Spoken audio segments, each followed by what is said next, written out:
Retour à la Bible, retour à la cité de Dieu,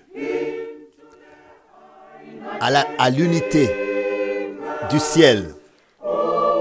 Oh, quel bonheur béni de retour de la confusion. Il y a beaucoup de roches mortes. Revenir à la lumière du matin. C'est à cela que Jésus conduit l'Église. Retour à la Bible.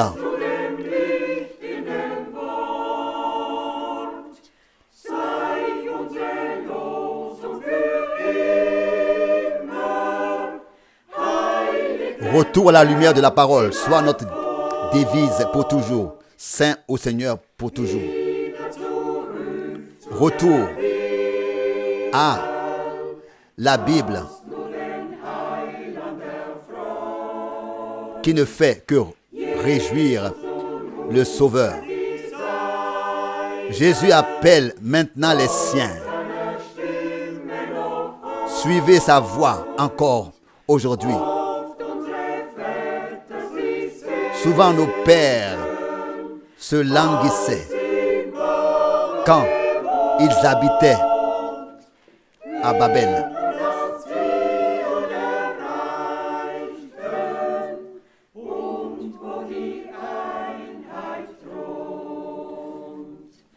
Nous avons maintenant atteint Sion, là où l'unité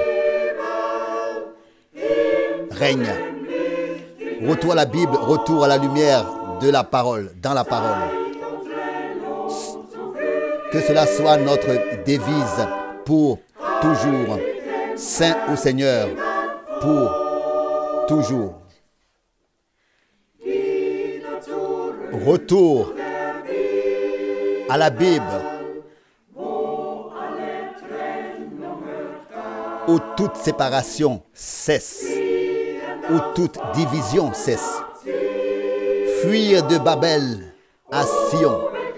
Oh, quel parcours béni. Oh, combien de temps nous avons cherché,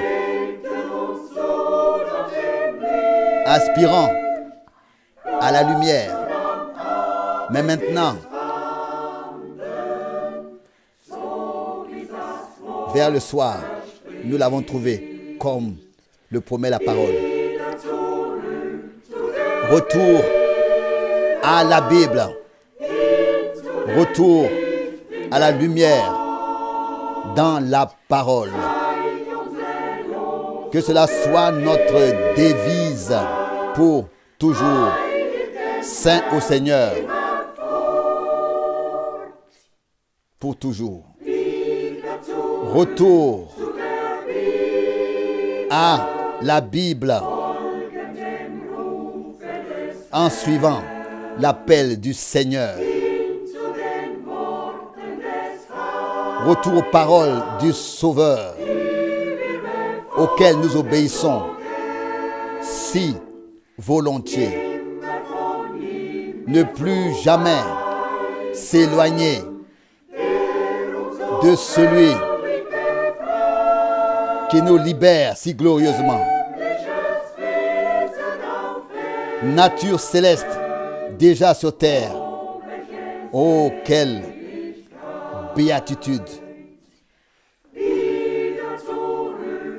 Retour à la Bible. Retour à la lumière dans la parole. Que cela soit notre devise pour toujours. Saint au Seigneur pour toujours.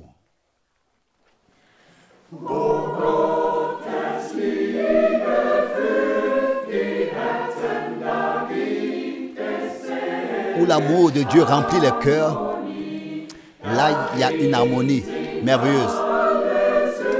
Là les douleurs du péché disparaissent, car Jésus, l'amour de Jésus, les guérit.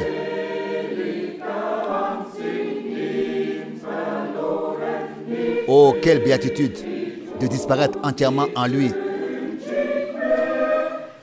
Je ne désire plus rien, je ne désire plus rien que seulement, profondément, encore plus profondément, de m'immerger dans cette grande mer de son amour, de disparaître complètement dans cette grande mer de son amour, où l'amour de Jésus remplit les cœurs. Là, le propre amour humain cesse. Car là où l'égoïsme seulement encore gouverne, là, l'amour, le vrai amour cesse. Là, il n'y a pas de vrai amour. Mais quand on est complètement, entièrement consacré à lui, alors, son amour nous remplit comme un fleuve, plein de douceur, et nous rend toujours plus clairs et purs, jusqu'à ce que nous soyons transformés à l'image de l'agneau. Là où l'amour de Dieu remplit les cœurs, là la paix et la joie inondent les cœurs. Là, on n'a plus de paroles dures et blessantes, car l'amour de Jésus nous rend petits. Il veut se refléter entièrement par nous jusqu'à que nous soyons semblables à lui. Oh, quel objectif merveilleux. La couronne nous fait déjà des signes. La couronne que nous atteindrons seulement par l'amour de Jésus.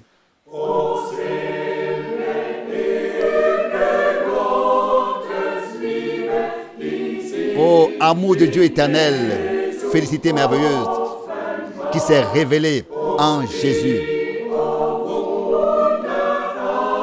Et le miracle de tous les miracles, la grâce d'avoir déversé aussi cet amour en moi. Oh Jésus, que ton feu puisse encore brûler plus fort. De la flamme de ton amour, pour que chacun puisse reconnaître que c'est ton esprit qui est sur nous et qui nous conduit. Bien-aimés frères et sœurs dans le Seigneur, nous vous saluons tous aujourd'hui à cette transmission vidéo. Nous saluons tous ceux qui sont connectés chaleureusement et nous espérons que encore aujourd'hui, de nouveau, une parole puissante nous sera adressée. Quand nous regardons dans le monde, on peut avoir peur et s'inquiéter.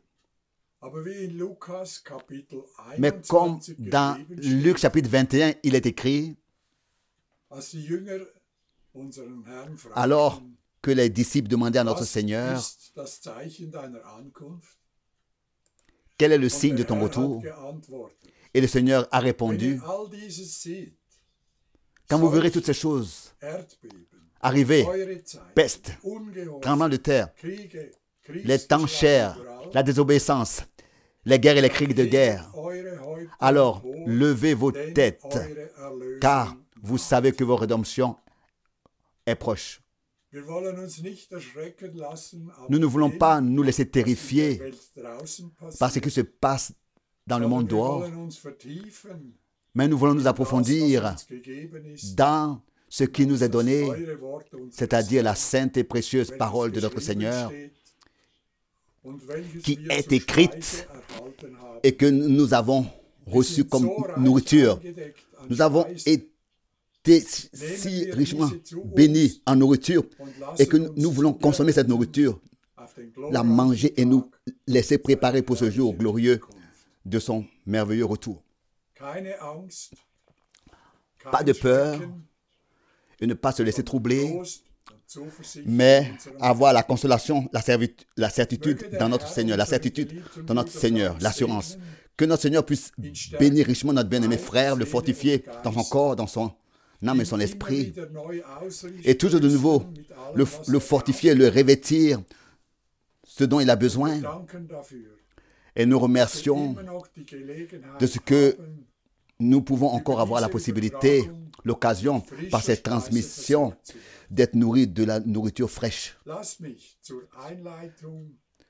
Je voudrais, comme introduction, avant la prière, lire une parole dans Éphésiens, le chapitre 4, les versets 1 jusqu'au verset 16. Éphésiens 4, verset 1. Je vous avertis donc, moi le prisonnier dans le Seigneur, marchez d'une manière digne de l'appel qui vous a été adressé, en toute humilité et douceur, avec la patience de ceux qui se supportent mutuellement dans l'amour, en vous appliquant avec zèle à maintenir l'unité de l'esprit par le lien de la paix. Un seul corps et un seul esprit, comme vous avez été appelés à une seule espérance lors de votre vocation. Il y a un seul Seigneur, une seule foi, un seul baptême, un seul Dieu et Père de tous, qui est au-dessus de tous, par tous et en tous. Or, à chacun de nous, la grâce a été accordée selon la mesure que Christ lui a donnée. C'est pourquoi il est dit, montez en haut, il a libéré les captifs et il a donné des dons aux hommes. Mais qu'il soit monté, quel sens cela a-t-il, sinon qu'il est d'abord descendu aussi dans les parties inférieures de la terre. Celui qui est descendu est le même qui est monté au-dessus de tous les cieux pour remplir l'univers entier. C'est lui aussi qui a établi les uns comme apôtres, les autres comme prophètes, les autres comme évangélistes, les autres comme bergers et enseignants, pour rendre les saints aptes à l'exercice du ministère de l'Église pour l'édification du corps du Christ, jusqu'à ce que nous parvenions tous enfin à l'unité de la foi et de la connaissance du Fils de Dieu, à la maturité de l'homme parfait, à la pleine mesure de la stature dans la plénitude du Christ.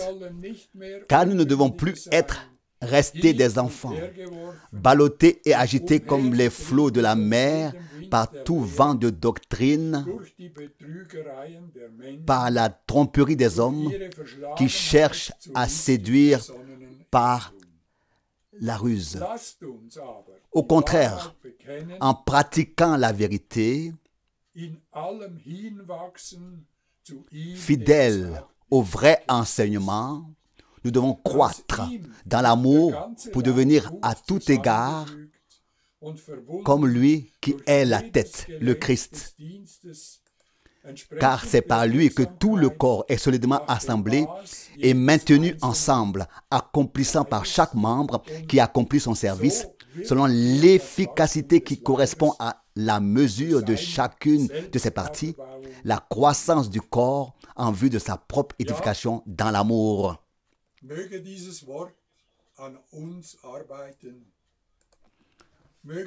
Oui, puis cette parole travailler en nous, puissions-nous tous nous édifier, nous relever et nous consoler mutuellement, nous aider là où l'aide est nécessaire.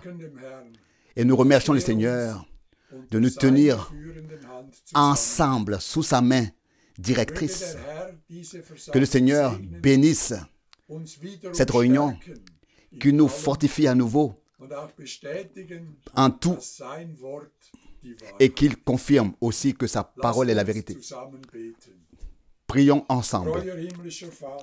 Père céleste fidèle, nous te remercions de ce que nous ne devons pas avoir peur de tout ce qui se passe dans le monde.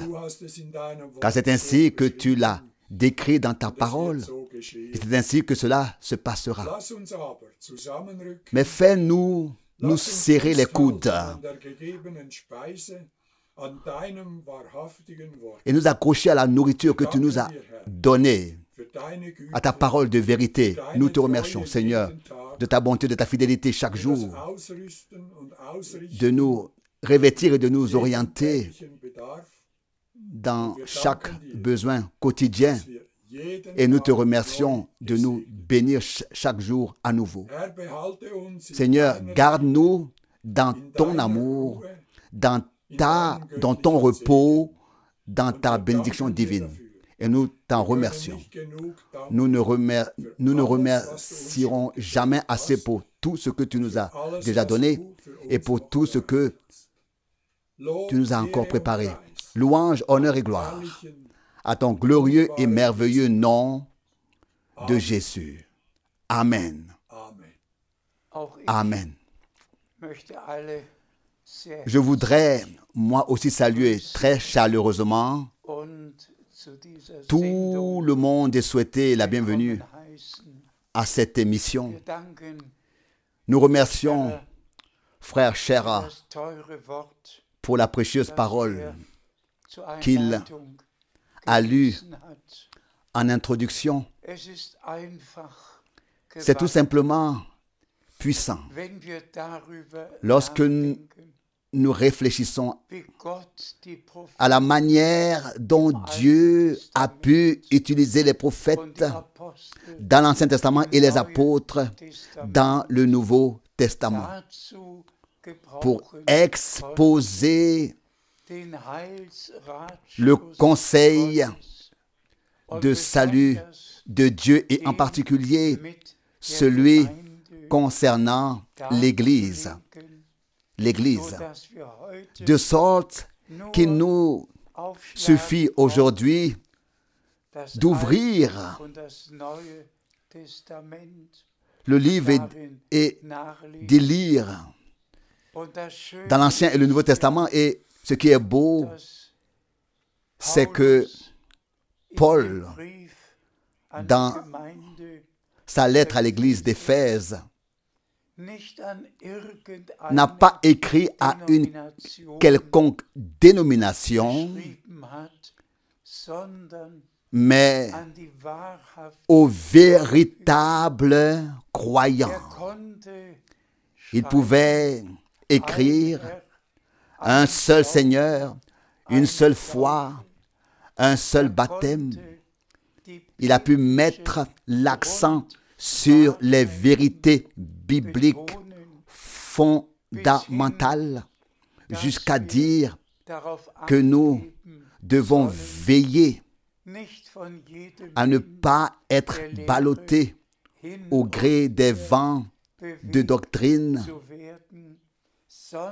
mais à être bâtis sur le fondement des apôtres et des prophètes, où aucune tempête ne peut faire bouger quoi que ce soit, où tout reste comme c'était au commencement. Nous faisons bien de relire Éphésiens 4 encore une fois, et nous remercions Dieu pour nos frères ici en Suisse, que ce soit le frère Scherer, le frère Keller, le frère Baumgartner. Dieu a aussi veillé à ce qu'il y ait en Suisse de vrais croyants qui ne soient pas ballottés par n'importe quel,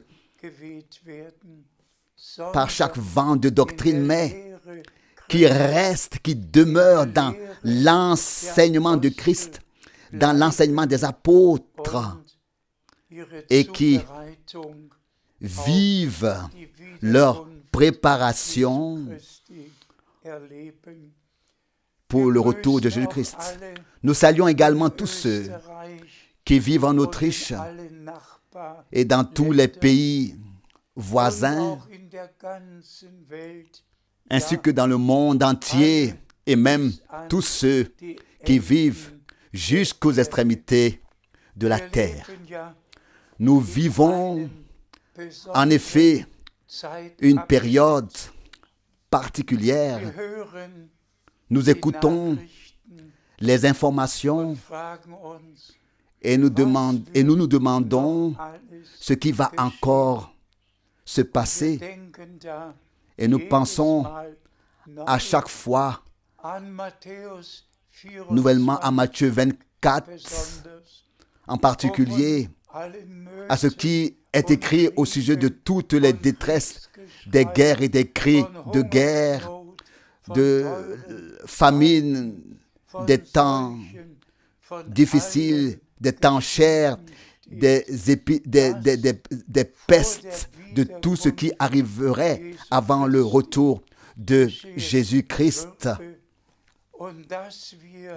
Et que nous devrions veiller à ce que lorsque tout cela arrivera, à relever nos têtes, à relever la tête parce que nous savons que la rédemption de notre corps est proche et que le Seigneur reviendra pour prendre les siens auprès de lui.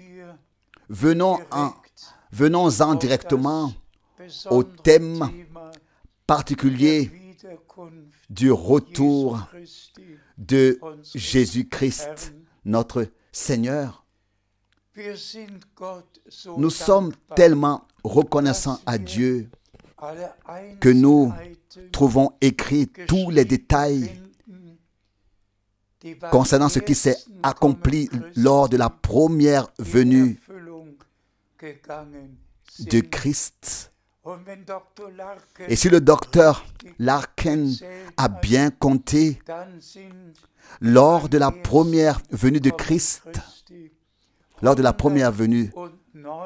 109 prophéties et prédictions de l'Ancien Testament se sont accomplies.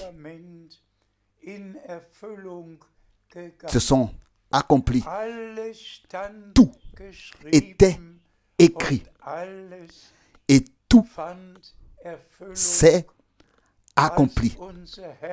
Lorsque notre Seigneur a lu dans Luc 4,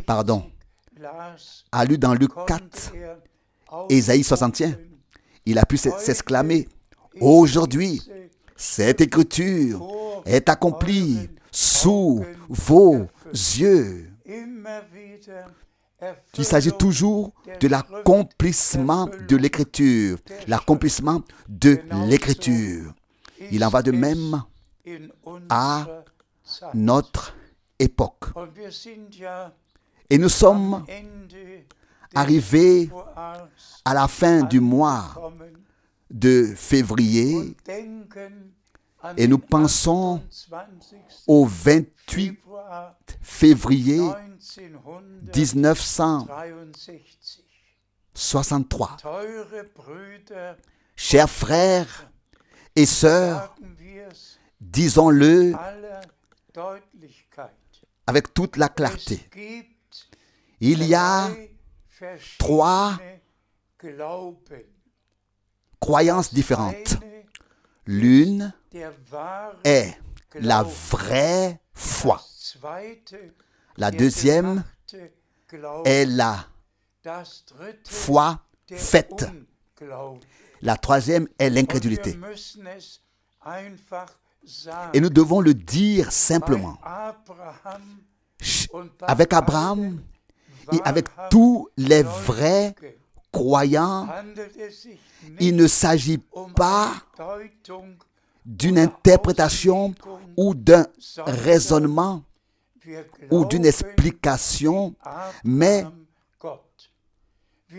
Comme Abraham, nous croyons Dieu. Nous croyons Dieu, à savoir ce que Dieu a vraiment dit et vraiment promis dans sa parole. Ça, c'est la foi véritable, vivante, divine, qui nous a été donnée. Et notre Seigneur dit, celui qui croit en moi, comme le dit l'Écriture. De la même manière, il a souligné avec insistance, si vous ne croyez pas que je le suis, vous mourrez dans vos péchés. Et si nous parlons encore de l'incrédulité, elle a commencé, si nous venons à parler encore de l'incrédulité, elle a commencé dans le jardin d'Éden. Lorsque Satan a réussi à poser une question à Ève. Dieu aurait-il vraiment dit? Là où la parole de Dieu est remise en question, l'incrédulité triomphe dès le premier instant. Là où ce que Dieu a dit est interprété et tordu dans son sens, il s'agit d'une foi fabriquée de toutes pièces. Là où les hommes croient de tout cœur ce que Dieu a dit dans sa parole, et là où ils n'ont pas de doute que c'est Dieu qui l'a dit ainsi, il y a une foi véritable. C'est là qu'il y a une foi véritable et vivante dans le Dieu unique, vrai et vivant, qui s'est révélé à nous en Jésus-Christ, notre Seigneur. Pour le dire brièvement ici, toutes les églises chrétiennes ont formulé leur confession de foi. Aucune des 350 églises dites chrétiennes n'a conservé la foi originelle, telle que nous l'avons entendue dans la parole d'introduction, tirée d'Éphésiens 4, un seul Seigneur, une seule foi, un seul baptême. Toutes ont établi leur propre confession de foi. Leur propre confession de foi. D'autres ont introduit des dogmes. Tout a changé. Et Paul écrit aux Galates, au premier chapitre, en particulier au 8e verset, que la malédiction est sur tous ceux qui proclament un autre évangile. Il faut vraiment prendre cette déclaration vraiment au sérieux. Celui qui ne proclame pas sous la conduite directe du Saint-Esprit le même évangile originel, le même message divin du salut, la même foi, le même baptême, celui qui n'est pas en accord en tout avec Dieu et la parole de Dieu, croit en vain. Et le Seigneur a dit à ce sujet, c'est en vain qu'il m'adore, parce que vous avez fait des doctrines d'hommes vos ordonnances. Frères et sœurs, je pense ici à l'exemple du Conseil mondial des Églises, lorsqu'il a été dit à la fin dans le résumé, nous sommes certes tous fondamentalement différents les uns des autres, mais nous sommes un dans la Sainte Trinité. Et ensuite, au nom du Père, du Fils et du Saint-Esprit. Frères et sœurs, nous l'avons dit et devons le répéter encore et encore.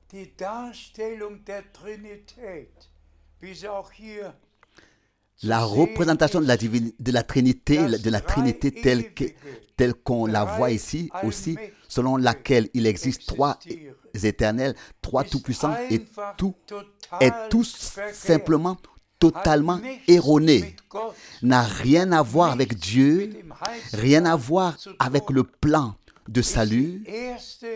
C'est la première hérésie qui a été introduite.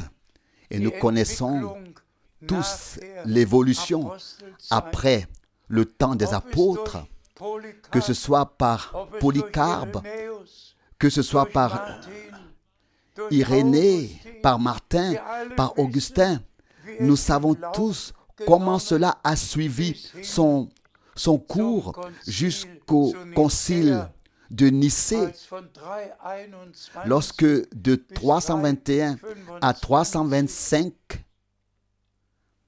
la réunion a eu lieu et que la discussion sur la divinité a suivi son cours. Frères et sœurs, laissez-moi ici être clair et le dire clairement. Nous ne retournons pas à Nicée. Nous ne retournons pas à Chalcédoine. Nous ne retournons pas à Rome. Nous retournons à Jérusalem. Nous retournons à l'original, là où l'Église a été fondée, là où elle a été rachetée, là où la rédemption totale par Jésus-Christ, notre Seigneur, a eu lieu sur la croix à Golgotha. À Golgotha. C'est là que nous retournons. Et disons-le, et disons aussi cela dans toute la clarté. Le 28 février 1963 a été un jour très particulier dans l'histoire divine du salut avec et pour l'Église du Dieu vivant. Nous l'avons souligné à maintes reprises. Il y avait des promesses pour la première venue de Christ. Il y a des promesses pour la deuxième venue de Christ. Et de même qu'il y avait un précurseur lors de la première venue de Christ, qui avait été promis dans les saintes Écritures, que ce soit Isaïe 40, que ce soit dans Isaïe 40 au verset 3, ou dans Malachie 3 au verset 1, la première partie du verset 1, un homme envoyé par Dieu pour montrer le chemin au peuple de Dieu, pour les préparer à Christ. Nous allons bientôt lire les passages bibliques. Mais il y a également les promesses qui précèdent la seconde venue de Christ et qui devaient trouver leur accomplissement et le trouveront encore. En avril 1962, Frère Branham a reçu la directive qu'il devait se rendre en Arizona, car c'est là que la nuée surnaturelle apparaîtra et qu'il lui sera dit ce qui doit se passer maintenant dans le royaume de Dieu. Et puis, le 28 février arriva. Et voici que frère Branham était près de Tucson, à 42 kilomètres de Tucson, Arizona, en direction de Nogales, frontière du Mexique. Et voici qu'il y eut un puissant grondement du ciel, accompagné de tonnerres, accompagné d'éclairs, une puissante tempête, une puissante pluie, des pointes d'arbres se sont brisées. Et puis ce tonnerre a retenti et tout s'est éclairé. Un ciel bleu. Et dans ce ciel bleu est descendu ce nuage que j'ai déjà montré plusieurs fois. Et frère Branham a été amené dans ce nuage, dans une vision. Et voici que le 7e ange dans ce nuage, et les anges étaient en forme de pyramide, non pas pointus, mais arrondis. Et le 7e lui a dit, retourne à Jeffersonville, car l'ouverture des 7 sceaux va avoir lieu. Le moment est venu. On peut écouter dans quelques prédications ce que cette expérience a signifié pour frère Branham et qu'il est ensuite retourné à Jeffersonville et qu'en mars 63, les 7 sceaux ont alors été révélés et annoncés.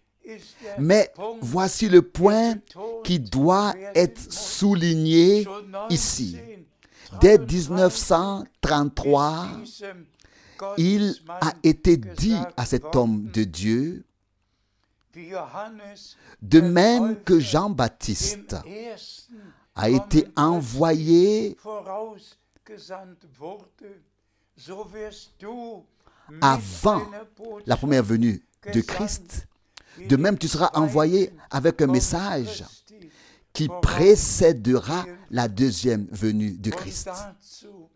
Et cela comprend tout ce qui a trait à l'ouverture et à la révélation des 7 sceaux. Fondamentalement, tous les mystères cachés de la parole de Dieu ont été révélés. Et nous remercions le Seigneur d'avoir reconnu de nous avoir donné de reconnaître le temps et l'heure et de voir le jour de la visitation de grâce de Dieu, de savoir à quelle époque nous sommes arrivés. Et je remercie le Seigneur qui m'a donné par grâce une part directe du ministère qu'il avait donné à frère Branham, une part directe du ministère. J'étais en effet avec lui en décembre 62. Il m'a dit qu'il devait faire ses bagages et qu'il devait partir pour l'Arizona, comme cela lui avait été révélé par Dieu. Il m'a fait part en détail de ce que j'avais à faire et même de ce que je devais faire. Frères et sœurs, dès le début, Dieu a fait en sorte que depuis 1949, lorsque j'ai entendu parler pour la première fois de cet homme de Dieu, je savais simplement que c'était un homme envoyé par Dieu. J'ai raconté les détails et les différentes expériences dans les prédications passées. Dans des prédications passées, nous remercions le Seigneur Dieu que Frère Branham ait achevé son ministère et que le Seigneur l'ait pris à la maison et que depuis que Frère Branham a pu entrer dans la gloire, le message divin a été proclamé sur toute la surface du globe. Et c'est pourquoi aujourd'hui, c'est tout le peuple de Dieu qui est adressé dans le monde entier, dans tous les peuples, toutes les langues et toutes les nations, et tous ceux qui sont de Dieu reconnaîtront le temps et l'heure, reconnaîtront d'après les Saintes Écritures l'accomplissement de la prophétie biblique, reconnaîtront que les signes des temps indiquent que le retour de Jésus-Christ est proche, est très proche. Et il faut souligner encore une fois ce que notre Seigneur a dit. Quand vous voyez que tout cela arrive, les guerres, les famines, les temps chers, les tremblements de terre, que se passe-t-il? Le changement climatique, le réchauffement de la planète, il suffit d'écouter les informations et on peut alors s'exclamer à haute voix: aujourd'hui, tous ces passages de l'Écriture, toutes ces prédictions s'accomplissent sous nos yeux. Et toute la presse, tous les politiciens, toutes les personnalités religieuses et le peuple entier sont au courant de tout. Et tous devraient reconnaître que nous sommes arrivés à la fin des temps et que le Seigneur fait apporter le dernier message afin que tous ceux qui appartiennent à son Église puissent vraiment dire un seul Seigneur, une seule foi, un seul baptême, qui tiennent fermement l'unité dans l'esprit selon la parole de Dieu. Nous allons maintenant écouter brièvement quelques passages bibliques et en parler. Je t'en prie, nous lisons dans le prophète Daniel, chapitre 9, verset 23. Daniel, chapitre 9, verset 23. Lorsque tu t'es mis à prier, une parole de Dieu est sortie. Et je suis venu te donner des informations, car tu es un homme particulièrement aimé. Maintenant, sois attentif à la parole, afin de bien comprendre la révélation.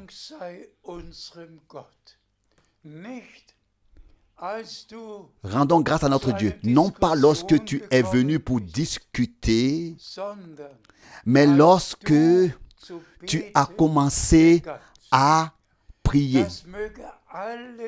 Que cela soit dit à tous les prédicateurs, à tous les ministres de la parole. D'abord vient la prière, puis vient l'introduction dans la parole qui doit être prêchée.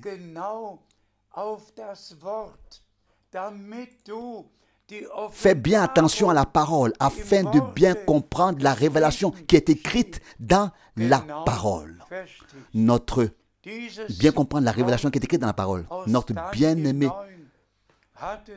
frère Urs Graf avait d'ailleurs pris particulièrement à cœur cette parole de Daniel 9. Il a toujours souligné dans ses prédications. Le début doit être fait dans la prière, que nous cherchions et trouvions le lien avec Dieu dans la prière afin qu'il puisse nous parler et ensuite parler à travers nous. Comme nous l'avons lu dans la parole d'introduction, Dieu a établi dans son Église des apôtres, des prophètes, des bergers, des enseignants et des évangélistes afin que l'Église soit édifiée. Mais lorsqu'on en arrive à la partie prophétique, il est absolument important de ne dire que ce que Dieu a dit, puis de recevoir la révélation de ce qui a été dit et de le communiquer ensuite au peuple. Tu es un homme particulièrement bien-aimé. Ce que Dieu veut montrer, veut dire, t'est révélé, afin que tu puisses le transmettre à ton tour. Puisse-t-il en être de même pour tous les serviteurs de la parole, afin que la prédication, avant la prédication, qu'ils aillent dans la prière, vraiment dans la prière. Puis, Dieu accordera la grâce et alors nous pourrons transmettre ce qui nous a été dit dans la parole et tous en recevront l'enseignement. Je t'en prie. Nous lisons maintenant dans Luc, chapitre 1, 2 versets. Le verset 76 et 77. 76 et 77. Luc, chapitre 1, versets 76 et 77. Mais toi aussi, petit enfant, tu seras appelé prophète du Très-Haut, car tu marcheras devant le Seigneur pour lui préparer les voies, pour procurer à son peuple la connaissance du salut qui lui sera accordé par le pardon de ses péchés. Rendons grâce au Seigneur. Tu marcheras devant le Seigneur et tu prépareras ses voies. Aucun prophète, aucun homme de Dieu ne prépare sa propre voie. Nous avons été envoyés pour ôter tous les obstacles du chemin, pour permettre à Dieu de se manifester à nouveau, tout comme il a été prophétisé à Jean dans l'Ancien Testament. La même prophétie a été placée sur le chandelier, mise en lumière dans le Nouveau Testament. Et adressée à celui pour qui elle était destinée. Il devait préparer la voie à l'Éternel et conduire un peuple agréable à l'Éternel. Et il l'a fait par grâce. S'il te plaît, nous lisons maintenant dans Marc chapitre 1, verset 4. So trat Johannes der Täufer in der Wüste auf, indem Jean-Marc chapitre 1, Marc chapitre 1, verset 4. Jean parut, baptisant dans le désert et prêchant le baptême de repentance pour la rémission des péchés. Marc 1, verset 4. Oui, nous avons ici une parole qui fait l'objet de nombreuses discussions. Certains pensent que le pardon des péchés se trouve dans le baptême. Mais s'il vous plaît, avant de relire cette parole, ouvrez l'évangile de Jean, le chapitre 1. Lorsque Jean a pu désigner notre Rédempteur et dire, voici l'agneau de Dieu qui ôte le péché du monde. Jean-Baptiste, croyant déjà au pardon qui se ferait par le sang de l'agneau, a annoncé aux gens le plein salut. Et ils se sont fait baptiser, croyant que leurs péchés seraient pardonnés. Continuons à lire, s'il te plaît. Luc chapitre 3 maintenant, verset 3. Il parcourut donc toute la région du Jourdain, prêchant le baptême de repentance pour la rémission des péchés. Tout ce que les Écritures enseignent est en effet fondé sur au moins 2 ou 3 passages biblique. Jean-Baptiste ne s'est pas contenté de baptiser. Il a proclamé, il a annoncé la repentance. Il a dit aux gens, répentez-vous, convertissez-vous, croyez en l'agneau de Dieu, croyez au Rédempteur qui versera son sang. Ce n'était pas seulement un message, mais le cœur du message divin même a été ici annoncé. Et tous ceux qui ont cru que l'agneau de Dieu pardonnerait les péchés et verserait le sang de la nouvelle alliance pour la rémission des péchés, se sont fait baptiser. Et ils ont ainsi reçu par la foi ce que Dieu avait déjà annoncé à l'avance. Ils l'ont déjà à l'avance accepté par la foi. Donc, lisons maintenant dans Actes des Apôtres chapitre 2, verset 38. Actes des Apôtres 2, verset 38. Pierre leur répondit, « Répentez-vous et que chacun de vous soit baptisé au nom de Jésus-Christ pour le pardon de vos péchés. Et vous recevrez aussi le don du Saint-Esprit. » Ce passage biblique est également mal compris, comme si le baptême était la rémission des péchés. Non.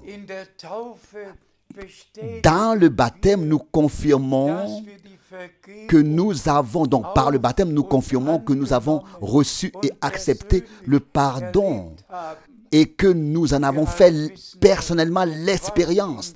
Nous savons tous ce que notre Seigneur a dit dans l'ordre de mission.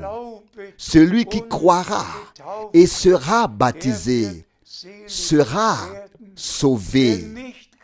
Mais celui qui ne croit pas sera condamné. Le baptême fait partie du fait de devenir croyant. Et nous pouvons lire cela dans tout le livre des Actes des Apôtres, au chapitre 8, verset 16, au chapitre 10, verset 48, au chapitre 19, versets 5 et 6, dans Romains 6, verset 3. Nous pouvons tous lire cela. Alors tout d'abord, il y a la proclamation et ensuite la repentance, la conversion, comme preuve que nous avons vraiment reçu et accepté Jésus-Christ comme Sauveur et que nous avons expérimenté le pardon qui est venu et nous a été donné par le sang. Poursuivons notre lecture. Nous lisons dans Éphésiens, chapitre 1, verset 7. En lui, nous avons la rédemption par son sang, le pardon de nos transgressions, selon la richesse de sa grâce. Nous l'avons tous entendu. En lui, notre Seigneur, en l'agneau de Dieu, nous avons le pardon par son sang. Il n'y a qu'une seule rémission de nos péchés. Et elle s'est faite et se fait par le sang versé.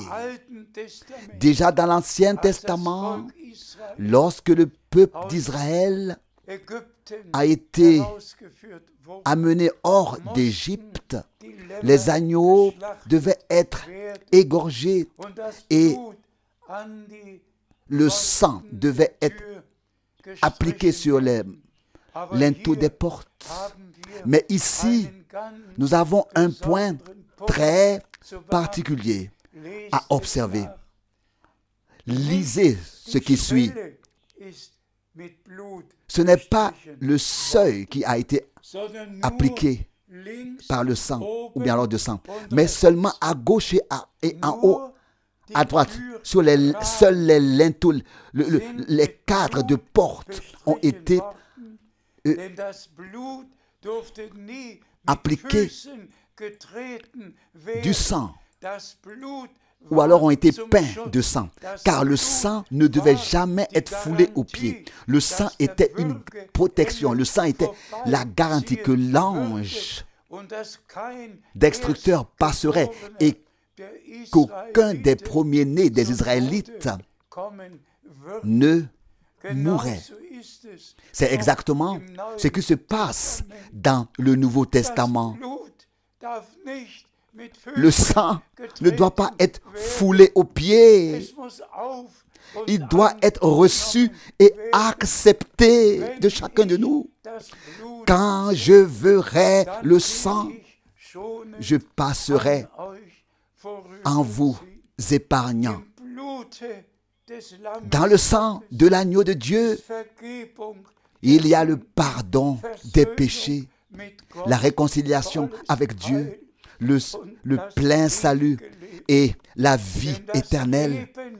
Car la vie qui était dans le sang du Fils de Dieu est revenue dans tous les fils et toutes les filles de Dieu qui ont été rachetés par ce sang.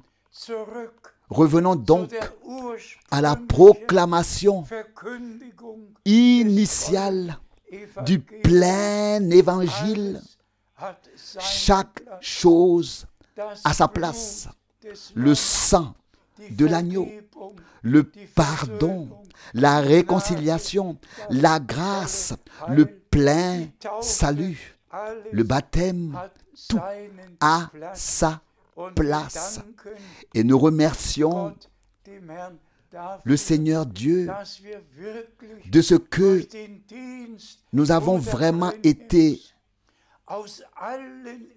appelés par le ministère de Frère Branham à sortir de toutes les traditions, de tous les credos, de toutes les églises dites chrétiennes et à être rebâtis sur le fondement des apôtres et des prophètes.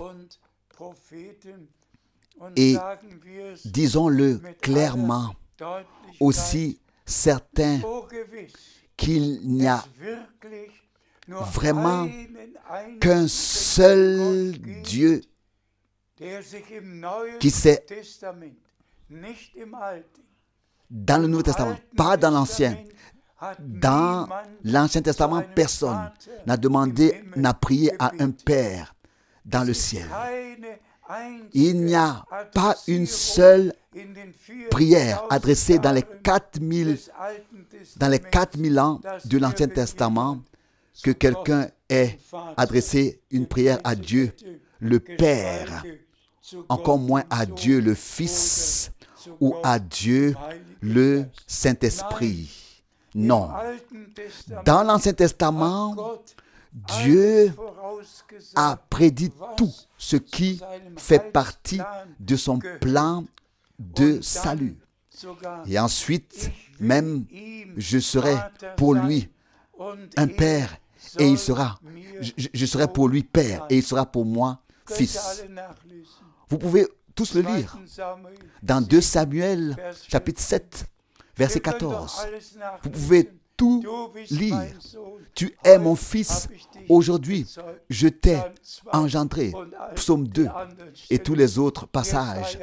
Ésaïe 7 et Ésaïe 9. La Vierge enfantera un fils. Tout a été prédit dans l'Ancien Testament déjà. Le Fils n'a pas été engendré, créé et né dans l'éternité déjà. Le Fils est né à Bethléem. Et frères et sœurs, lisez 1 Jean, chapitre 4, verset 2. Tout esprit qui confesse que Jésus-Christ est le Rédempteur, apparu dans la chair. Celui-là est de Dieu, apparu dans la chair. Il est né ici dans ce monde. Marie a pourtant reçu la promesse. Celui qui naîtra de toi sera appelé fils de Dieu. Ainsi, Dieu s'est révélé à nous dans le Nouveau Testament en tant que Père et Fils et par le Saint-Esprit. Et c'est pourquoi dans l'ordre de mission, il est dit, il est parlé de ce merveilleux nom rédempteur du Nouveau Testament qui est au-dessus de tout nom. Allez dans le monde entier, annoncer l'évangile, le message divin du salut à toutes les nations et baptisez-les au nom et baptisez-les dans le nom du Père, du Fils et du Saint-Esprit et baptisez-les dans le nom. C'est ce que dit le texte original en araméen et en hébreu. Et baptisez-les dans le nom du Père, du Fils et du Saint-Esprit.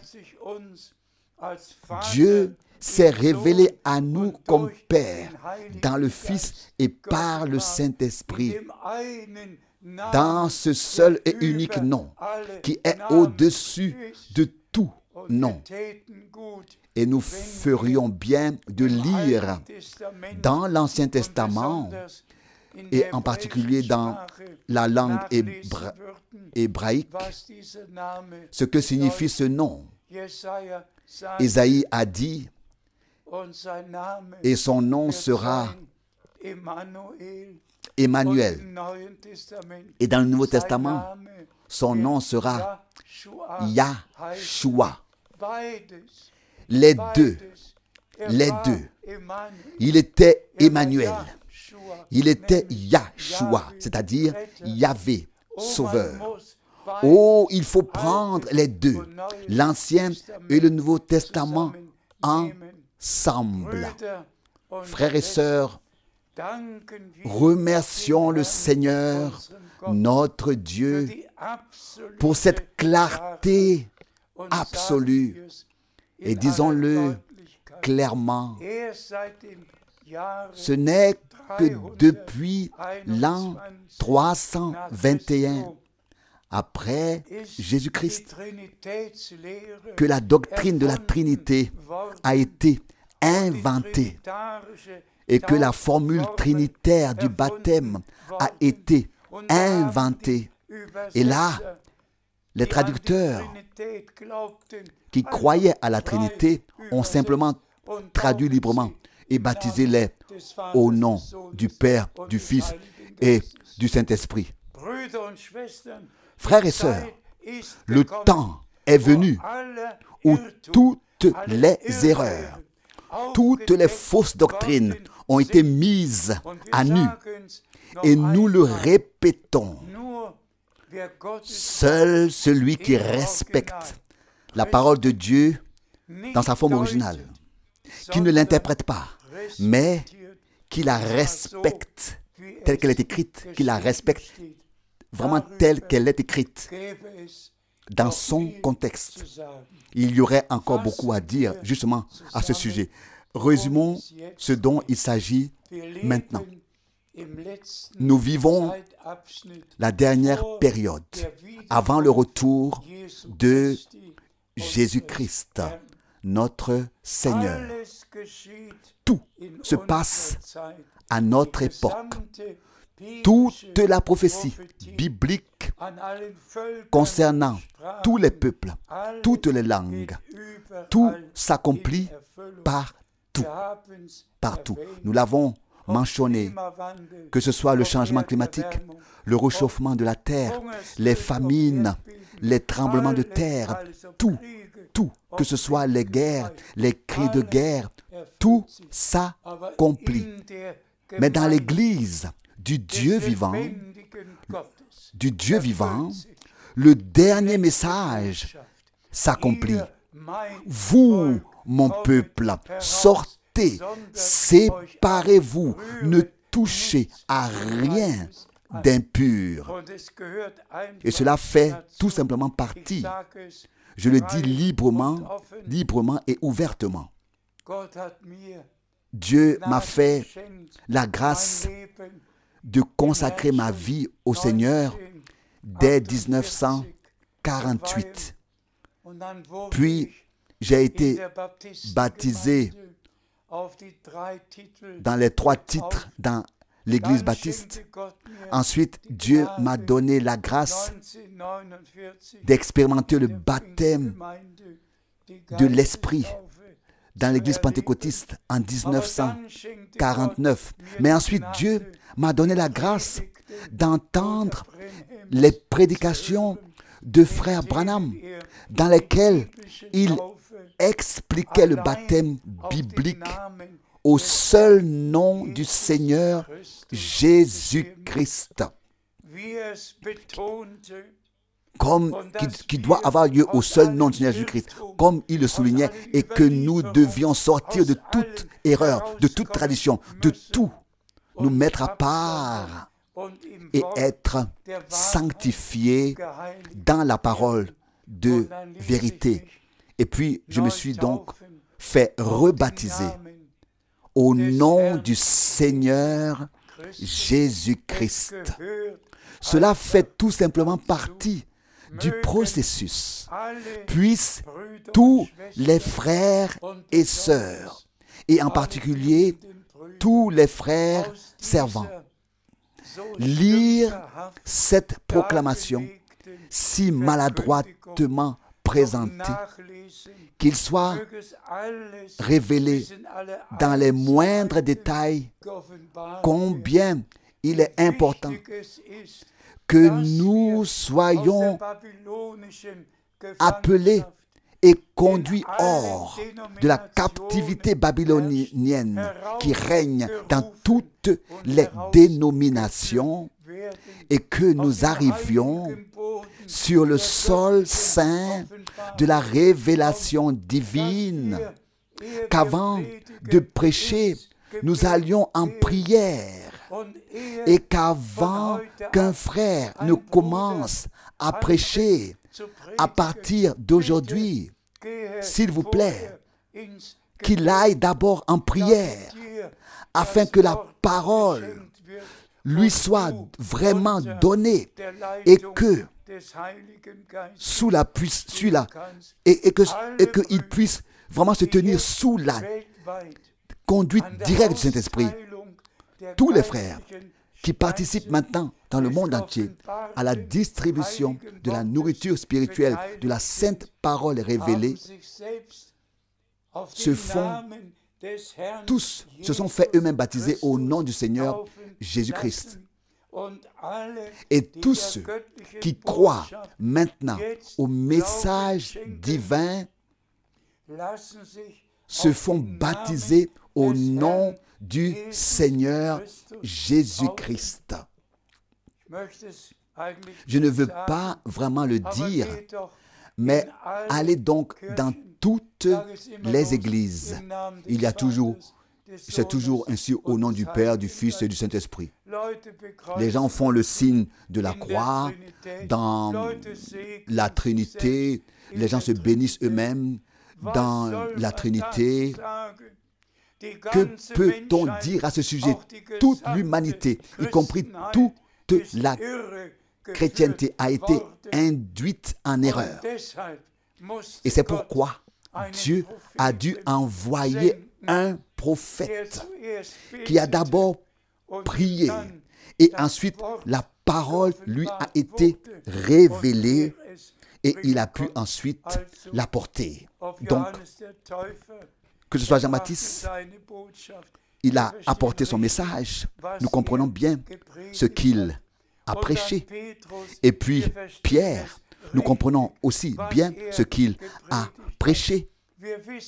Nous savons que la foi vient de la prédication et que la prédication vient de la parole de Dieu.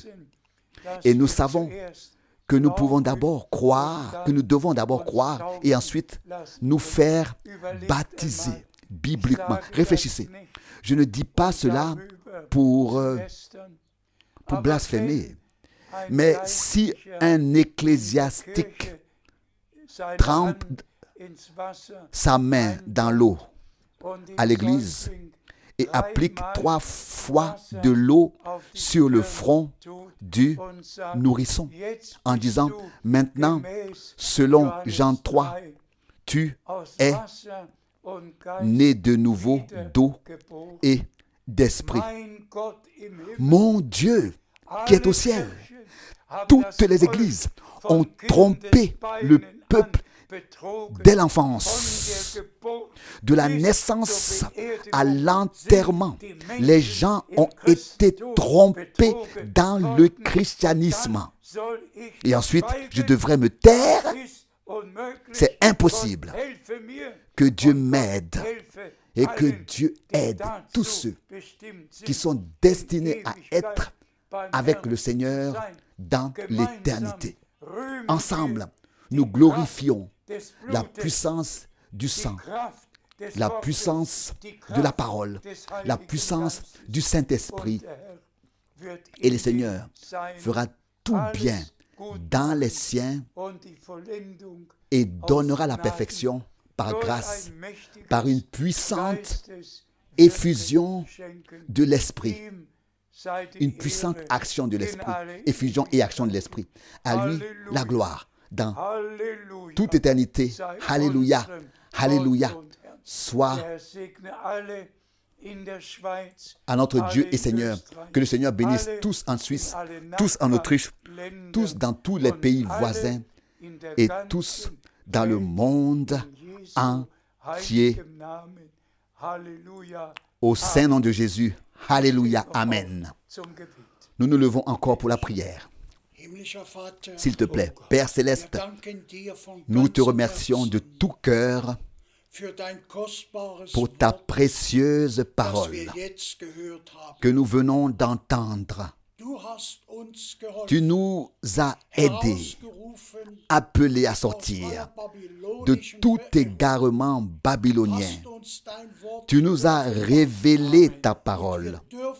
Et nous pouvons dire que nous ne croyons que ce que disent les Écritures. Bénis tous ceux qui ont entendu cette prédication. Ici à Zurich, dans toute la Suisse, en Autriche, dans le monde entier, car nous savons que ta parole est vivante. Elle produit l'effet pour lequel tu l'envoies en ceux qui croient. C'est pourquoi tu l'envoies.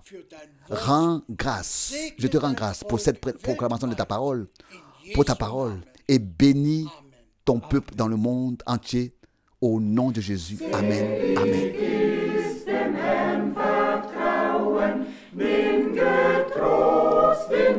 Bénis tous ceux qui font confiance au Seigneur, qui le prennent au mot et qui se fondent dans sa parole, dans ses promesses, car ce qu'il a dit est valable éternellement. Jésus, Jésus, je te fais confiance, car j'ai expérimenté ta fidélité. Jésus, Jésus, je te fais confiance éternellement. Sois glorifié.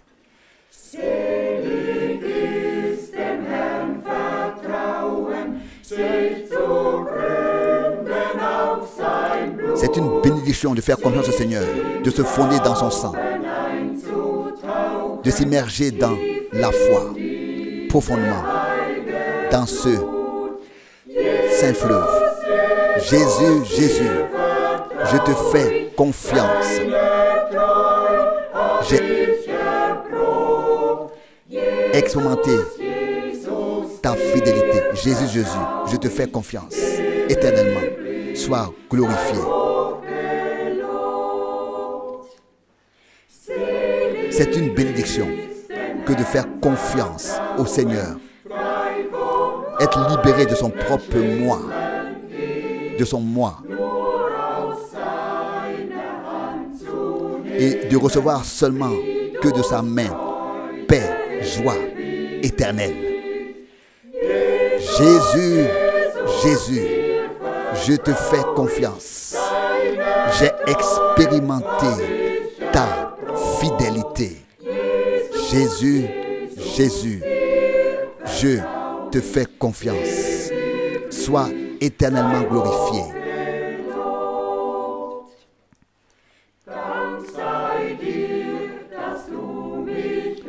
Je te remercie de ce que tu m'as appris, ô Seigneur Jésus, à te faire confiance. Que tu puisses me garder en toi jusqu'à que mes yeux te voient. Jésus, Jésus, je te fais confiance. J'ai expérimenté ta fidélité. Jésus, Jésus, je te fais confiance. Sois éternellement glorifié.